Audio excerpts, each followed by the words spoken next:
नमस्कार, ABP news पर हाजिर हूं मैं रुमाना इसार खान। आप देखना शुरू कर चुके हैं जनहित, आम जनता से जुड़ा हुआ खबरों का वो टीवी शो जो आपको रखता है आगे। कल सुबह के बड़े अखबारों के पहले पन्ने की हर खबर अगले 1 घंटे में जनहित में आपके सामने हम रखेंगे। तो आइए शुरुआत करते हैं आज के जनहित में। सबसे पहले दिखाते हैं खबरों के मेन्यू में क्या कुछ खास है। सबसे पहले आज बात दिल्ली चुनाव में आतंकवादी अफजल गुरु की एंट्री की होगी। बीते कुछ महीनों से होक्स कॉल को लेकर आम आदमी पार्टी केंद्र सरकार पर हमलावर रहती थी। आज उसी मुद्दे पर आम आदमी पार्टी बैकफुट पर है। बीजेपी ने होक्स कॉल के आरोपियों के तार आम आदमी पार्टी से जोड़े हैं। फिर बात होगी नई दिल्ली विधानसभा सीट की। इस सीट के बदले गणित को लेकर अरविंद केजरीवाल पहले ही विवादित टिप्पणी कर चुके हैं और अब बीजेपी ने वाल्मीकि समुदाय के अपमान का आरोप लगाकर मुश्किलें केजरीवाल की और बढ़ा दी हैं। फिर तस्वीरों के साथ विश्लेषण, पूर्वांचली वोट की दही चूड़ा पॉलिटिक्स को भी डिकोड करेंगे। आप, बीजेपी और कांग्रेस ने किस तरह पूर्वांचली वोटर्स को साधने की कोशिश की है, इस मिशन में अब तक किसने बाजी मारी, समझने की कोशिश करेंगे आगे। और बिहार की दही चूड़ा पॉलिटिक्स पर चल रही सियासी क्रीड़ा भी दिखाएंगे आपको। दही चूड़ा पर तो बिहार में सियासी मौसम नहीं बदला, लेकिन खरमास के खत्म होने पर सत्ता बदलने का अनुमान जरूर जताया जा रहा है। वहीं प्रयागराज में महाकुंभ चल रहा है। रिकॉर्ड संख्या में श्रद्धालुओं का कारवां संगम नगरी पहुंच रहा है। करोड़ों की संख्या में फोकस, लेकिन सिर्फ एक चेहरे पर। आखिर कौन है कुंभ की वायरल साध्वी और क्या है उनका पूरा सच, आज स्पेशल स्टोरी में दिखाएंगे आपको। आइए शुरुआत करते हैं दिल्ली की खबर के साथ, जिसमें बांग्लादेशी रोहिंग्या फर्जी वोटर पुजारी ग्रंथी के बाद आज आतंकवादी अफजल गुरु की एंट्री हो गई है। यह मामला दिल्ली के स्कूल्स में बम की धमकियों से जुड़ा हुआ है। दिल्ली पुलिस की जांच में जो सामने आया, उसने सियासी लड़ाई को एक नया हथियार दे दिया। पुलिस ने तो दावा किया, और दावा पुलिस का, बीजेपी ने इसी को लेकर आपको घेर लिया। आम आदमी पार्टी झूठे आरोप लगाने की बात कह रही है। दिल्ली की लड़ाई कैसे अफजल गुरु पर आई, आज जनहित की यही है हमारी कवर स्टोरी।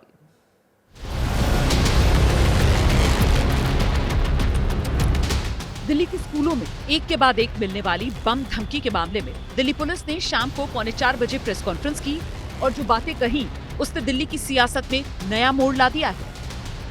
हुआ ये कि स्कूलों को मिल रही धमकी के मामले में दिल्ली पुलिस जांच कर रही थी। 8 जनवरी को जो धमकी मिली, उसकी जांच के दौरान दिल्ली पुलिस आईपी एड्रेस के जरिए आरोपी तक पहुंची, तो धमकी भरे ईमेल भेजने वाला एक नाबालिग निकला।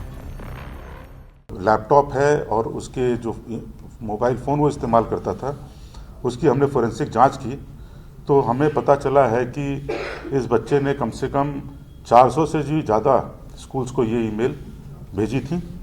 के पीछे कोई षड्यंत्र है कि नहीं है, इसको इन्वेस्टिगेट करने के लिए पूरे परिवार की भी बैकग्राउंड प्रोफाइलिंग की। नाबालिग के लैपटॉप और फोन की जांच में पता चला उसने 400 से ज्यादा धमकी भरे ईमेल भेजे थे। इसीलिए दिल्ली पुलिस को आशंका है कि ये मामला सिर्फ नाबालिग तक सीमित नहीं है। इस बच्चे के एक अभिभावक जिस संस्था में काम करते हैं, वहाँ पे एक एनजीओ एक्टिव रूप से काम करता है और इस एनजीओ का एक पॉलिटिकल पार्टी के साथ डीप कनेक्शन भी हमको मिला है। जब इस एनजीओ की प्रारंभिक जांच की गई तो पता चला कि ये एनजीओ एक ऐसे सिविल सोसाइटी ग्रुप का पार्ट है जो कि जैसे अफजल गुरु की हैंगिंग की लेजिटिमेसी को लेकर प्रश्न उठाता है।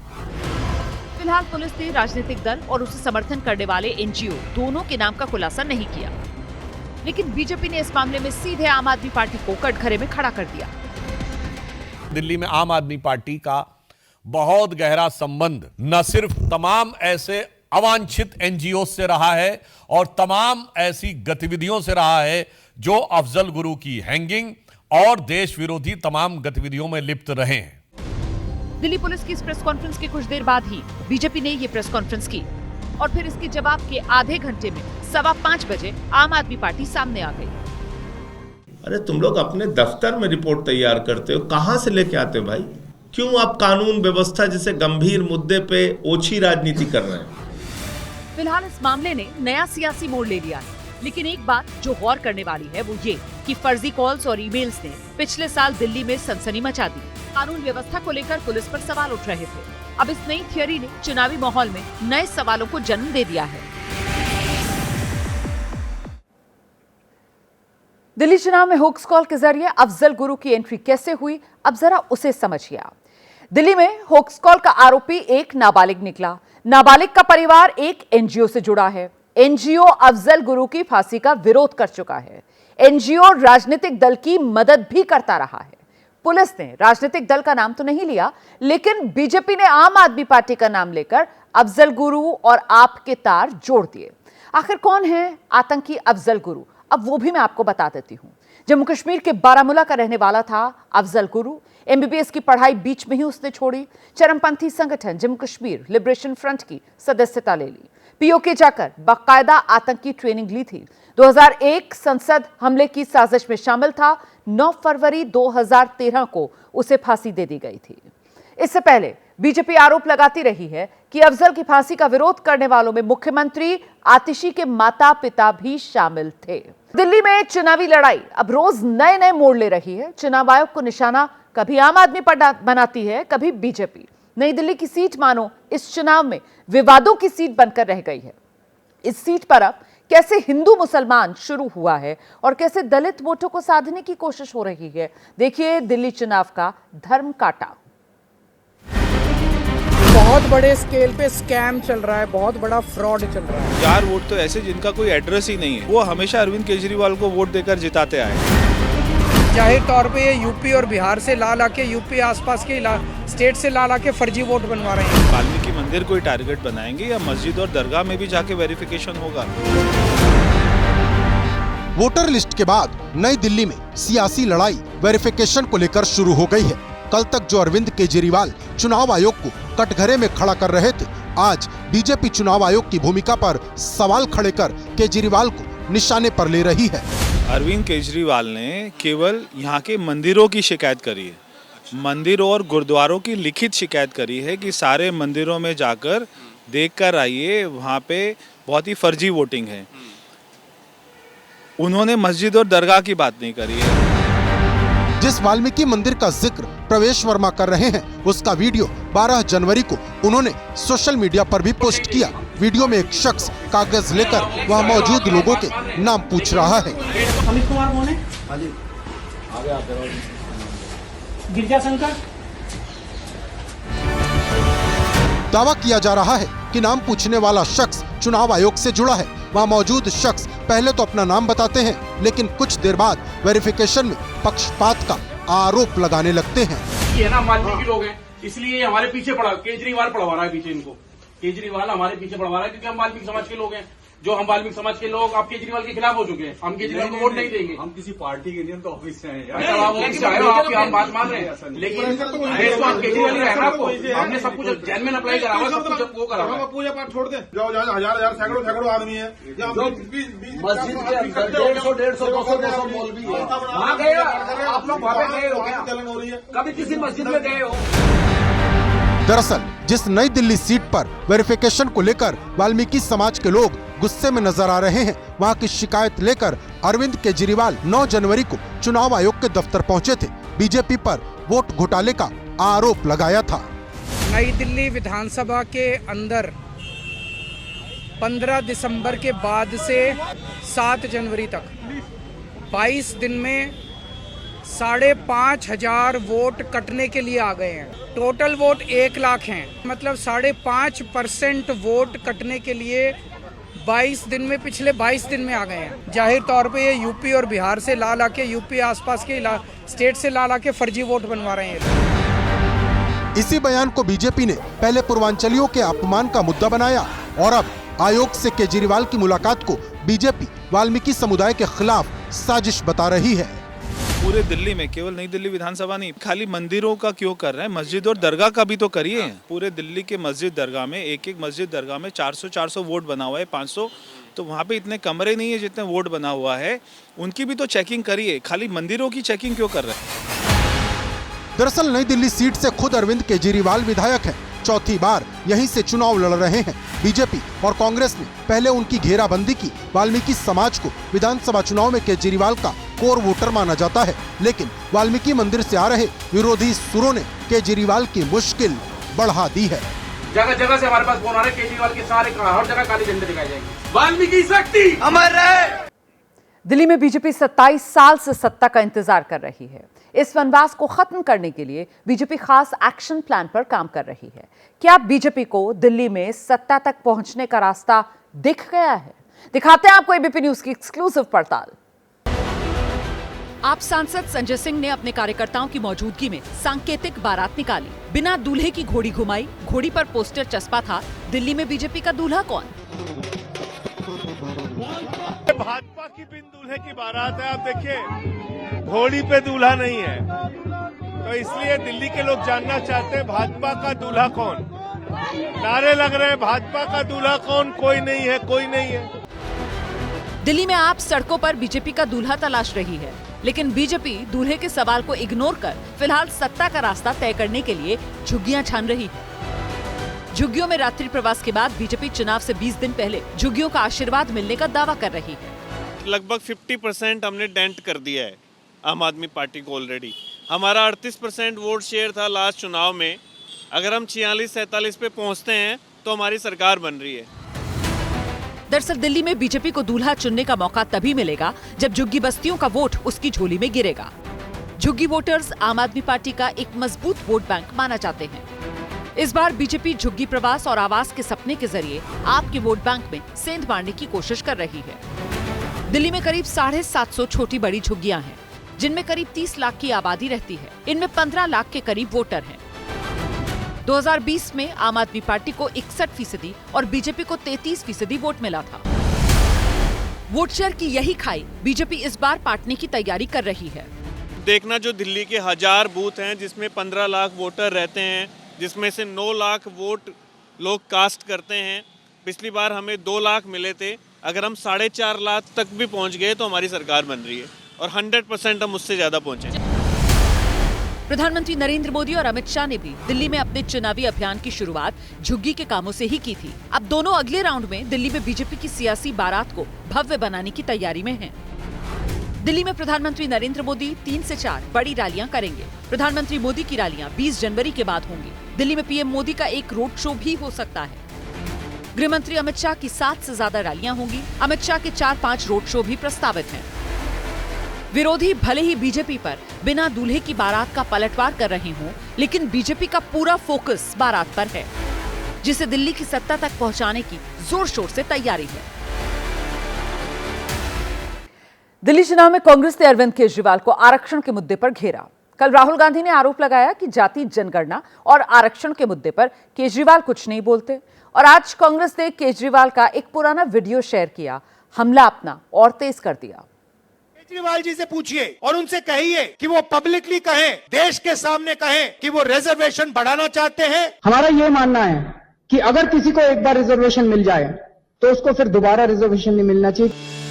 दिल्ली के चुनावी दंगल में आते ही राहुल गांधी ने सोमवार को आरक्षण को लेकर अरविंद केजरीवाल पर सवाल खड़े किए, लेकिन रिजर्वेशन के मुद्दे पर कांग्रेस अब केजरीवाल के खिलाफ खुलकर सामने आ गई। जब मैं जाति जनगणना की बात करता हूँ, केजरीवाल जी के मुंह से एक शब्द नहीं निकलता है। मकर संक्रांति के मौके पर कांग्रेस ने गठबंधन की लक्ष्मण रेखा पार करते हुए सोशल मीडिया पर केजरीवाल का एक पुराना वीडियो शेयर किया, जिसपे अरविंद केजरीवाल कुछ लोगों को संबोधित कर रहे हैं। अगर किसी को एक बार रिजर्वेशन मिल जाए तो उसको फिर दोबारा रिजर्वेशन नहीं मिलना चाहिए। वीडियो में आरक्षण व्यवस्था में बदलाव की वकालत करते हुए अरविंद केजरीवाल बोल रहे हैं कि जिसे एक बार आरक्षण मिल गया उसे दोबारा रिजर्वेशन नहीं मिलना चाहिए। हमारा ये मानना है कि अगर किसी को एक बार रिजर्वेशन मिल जाए तो उसको फिर दोबारा रिजर्वेशन नहीं मिलना चाहिए, किसी और फैमिली को रिजर्वेशन मिलना चाहिए। हमारा ये भी मानना है। इससे पहले राहुल गांधी ने दिल्ली में अपनी पहली जनसभा के दौरान जाति जनगणना और आरक्षण के लिए कोटा बढ़ाने को लेकर केजरीवाल को अपना स्टैंड क्लियर करने की चुनौती दी थी। केजरीवाल जी से पूछिए और उनसे कहिए कि वो पब्लिकली कहें, देश के सामने कहें कि वो रिजर्वेशन बढ़ाना चाहते हैं और वो जाति जनगणना करवाना चाहते हैं। हमारी सरकार आएगी, दिल्ली में एकदम हम जाति जनगणना करके दिखाएंगे। सोमवार को ही अरविंद केजरीवाल ने अपने आवास पर जाट समाज के लोगों को बुलाकर बीजेपी और कांग्रेस पर जाटों को आरक्षण के नाम पर बरसों से बहकाने का आरोप लगाया था। लेकिन 24 घंटे में 2 बार आरक्षण के मुद्दे पर कांग्रेस ने केजरीवाल को ही कटघरे में खड़ा कर दिया, जिसके जवाब देने की बजाय केजरीवाल लगातार चुप्पी साधे हुए हैं। मैं कुछ नहीं बोलूंगा उनके खिलाफ। वो अपनी पार्टी को बचाने की कोशिश कर रहे हैं, मैं देश को बचाने की कोशिश कर रहा हूँ। दिल्ली चुनाव में केजरीवाल और आम आदमी पार्टी के हमले का पूरा फोकस बीजेपी पर है और केजरीवाल अच्छी तरह समझते हैं कांग्रेस के हमलों का जवाब देने का मतलब दिल्ली की लड़ाई को त्रिकोणीय बनाना होगा।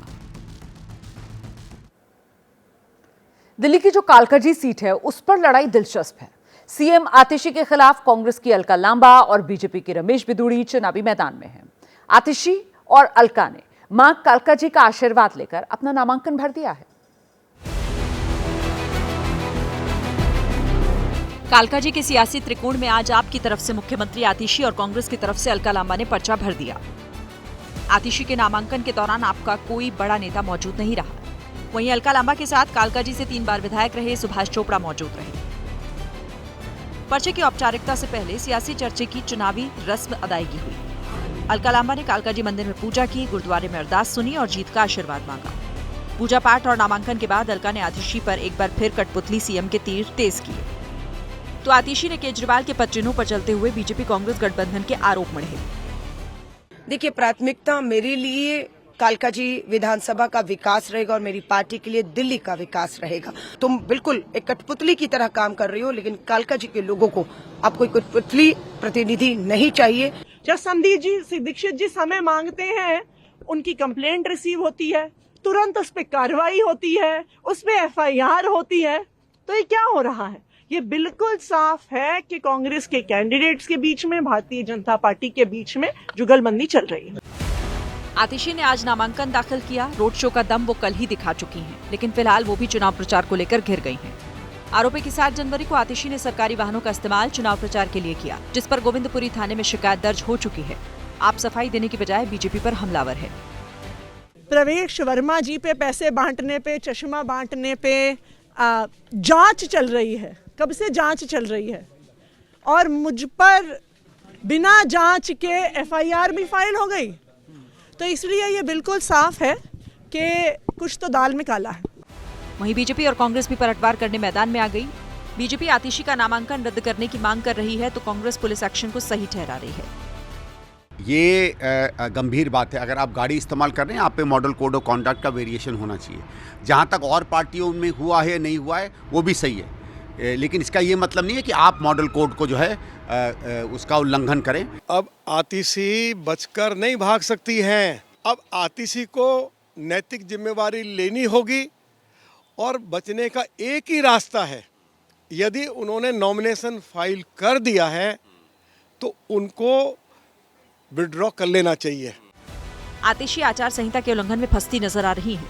इससे पहले वोट ट्रांसफर को लेकर अवध ऊजा का मामला भी फंसते फंसते बचा। यानी इस बार आप एक साथ कई मोर्चों पर चुनौतियों से जूझ रही है। अगले महीने उत्तर प्रदेश की मिल्कीपुर सीट पर भी उपचुनाव होना है। ये सीट भले ही एक हो, इससे सत्ता के गणित पर कोई फर्क ना पड़े, लेकिन इस हार और जीत से उत्तर प्रदेश के सियासी भविष्य के समीकरण जरूर तलाशे जाएंगे। और इसी कड़ी में आज बीजेपी ने अपने पत्ते खोल दिए हैं।